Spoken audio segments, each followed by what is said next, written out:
In December of 1994, two grown men drove a dog-shaped van across America, wore powder blue tuxedos to a black tie event, and somehow made the entire world laugh until it hurt. Dumb and Dumber was not supposed to work.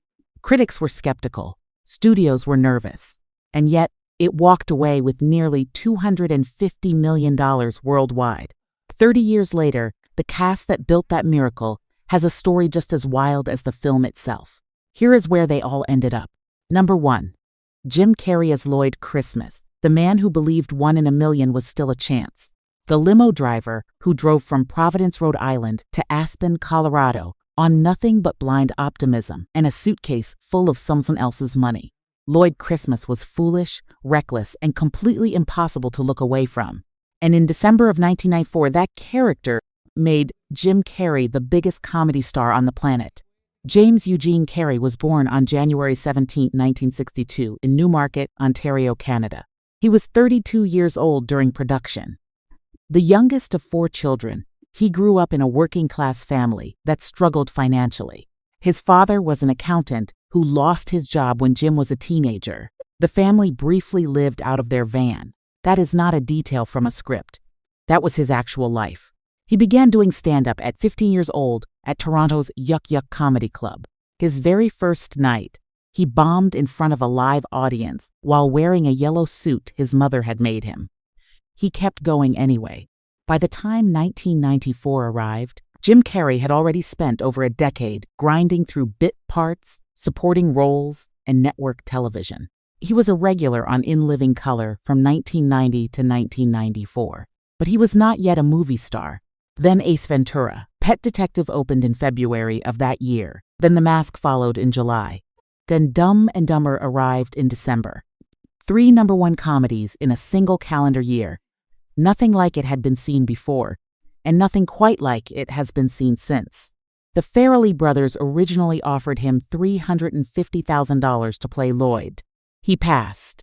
They came back. He asked for more. By the time negotiations closed, after Ace Ventura had already made him a star, his salary had climbed to $7 million.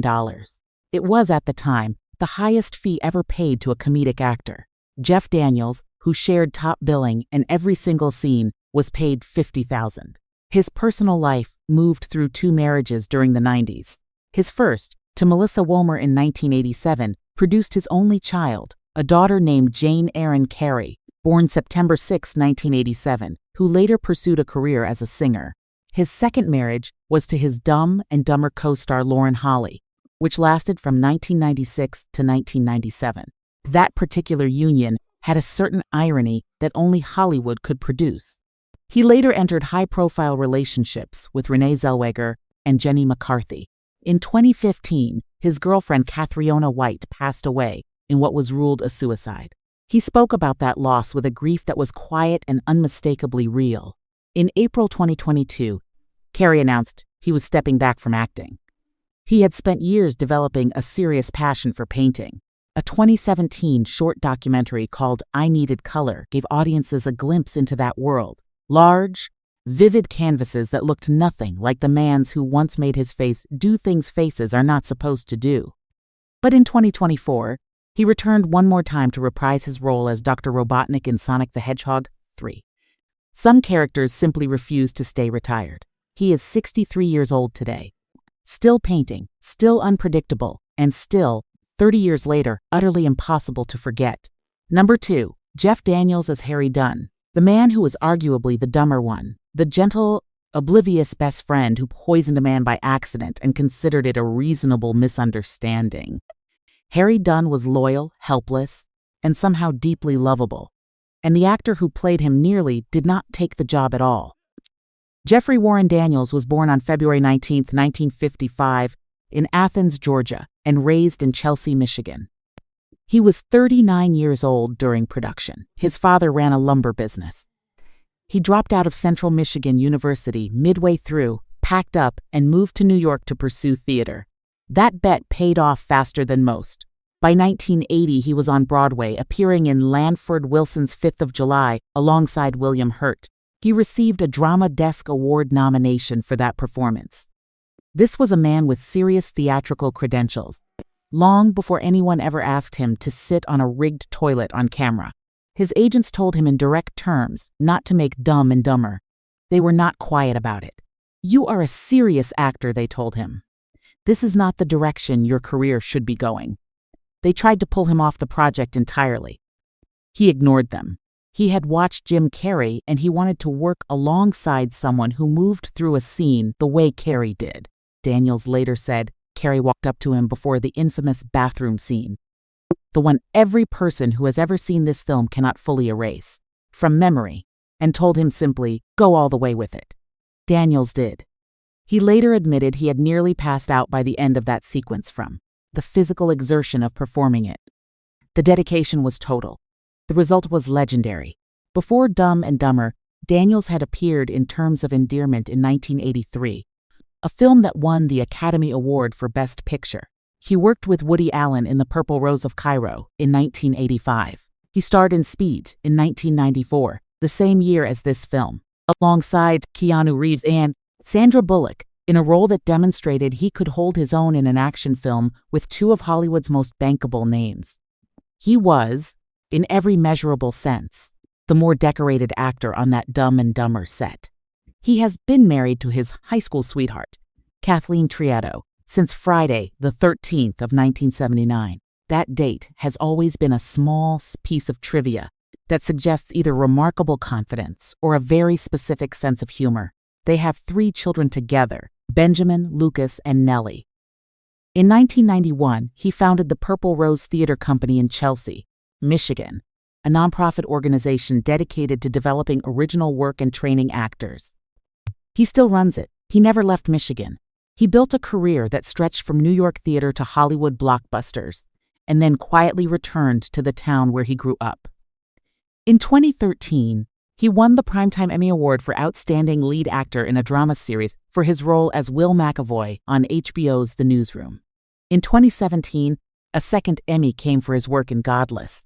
In 2024, Netflix's A Man in Full reminded a whole new generation of viewers exactly what this man is capable of. Jeff Daniels is 71 years old today.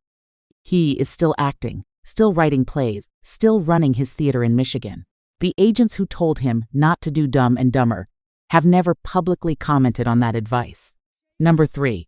Lauren Holly as Mary Swanson, the woman worth crossing the entire country for. The woman who told Lloyd Christmas his chances were 1 in a million. He smiled anyway, and that single exchange told you everything you needed to know about both of them. Lauren Michael Holly was born on October 28, 1963, in Bristol, Pennsylvania. She was 30 years old during production. Both her parents were college professors. She spent a year in London studying languages and flute. She graduated from Sarah Lawrence College. She came to acting with intention, not accident. Her career was already moving before this film. 3 years on the soap opera All My Children from 1986 to 1989. Then Picket Fences in 1992, a critically acclaimed CBS drama that ran 4 seasons and made her a genuine television name. Then Dragon, the Bruce Lee story in 1993. She had even turned down the female lead in Ace Ventura. Pet Detective, a decision she later said she regretted. Then came Dumb and Dumber. And then came something nobody predicted. She and Jim Carrey married in September 1996. It lasted 10 months. The films had introduced them. Real life, it turned out, operated on a different script. She later married Francis Greco in 2001, and together they adopted 3 sons, Henry George and Alexander. Her career kept moving. NCIS from 2005 to 2008, playing director Jenny Shepard. Designated Survivor in 2018. The work never stopped. Lauren Holly is 62 years old today, still active, still working. Number 4. Charles Rocket as Nicholas Andre. The polished cold villain pulling strings from the beginning, while 2 complete idiots unknowingly carried his ransom money across the country. Nicholas Andre was dangerous and controlled. The actor who played him carried a story far more complicated than anything the film ever asked of him. Charles Rocket was born Charles Adams Clavery on August 28, 1949, in Bangor, Maine. He was 44 years old during production. Before acting, he worked as a television news anchor in Providence, Rhode Island, and Nashville, Tennessee. He was married to Beth Krellin since 1972. They had one son together named Zane. Charles Rocket passed away on October 7, 2005, near his home in Canterbury, Connecticut. He was 56 years old. The medical examiner ruled his death a suicide. He left behind a career that deserved far more attention than it ever received. Number 5. Mike Starr as Joe Mentalino, the hitman who took stomach medication and still could not get the job done. Joe Mentalino was sent to recover a briefcase full of ransom money. What he got instead was Lloyd Christmas and Harry Dunn. Nobody deserves that. Mike Starr was born on July 29, 1950, in Flushing, Queens, New York. He was 43 years old during production. His father was a meat packer. His family's original surname was Gwiazda, the Polish word for star. He graduated from Hofstra University on a dual football and drama scholarship, then worked as a bartender and bouncer before the cameras found him. He has been married to Joanne since 1975. 3 children. Over 50 years of marriage in an industry that rarely makes anything last that long. Mike Starr is 75 years old today. Still working. Still the first call when a production needs someone who fills a frame like almost nobody else can. What remains is a film that critics underestimated, studios nearly killed, and audiences never forgot. 30 years later, a dog-shaped van, a powder blue tuxedo, and 1 in a million are still part of the conversation. That does not happen by accident. It happens because the right people showed up at the right moment and gave everything they had to something the world was not ready for. The world caught up eventually. If you have not seen it, watch it tonight. If you have, you are probably already quoting it in your head right now.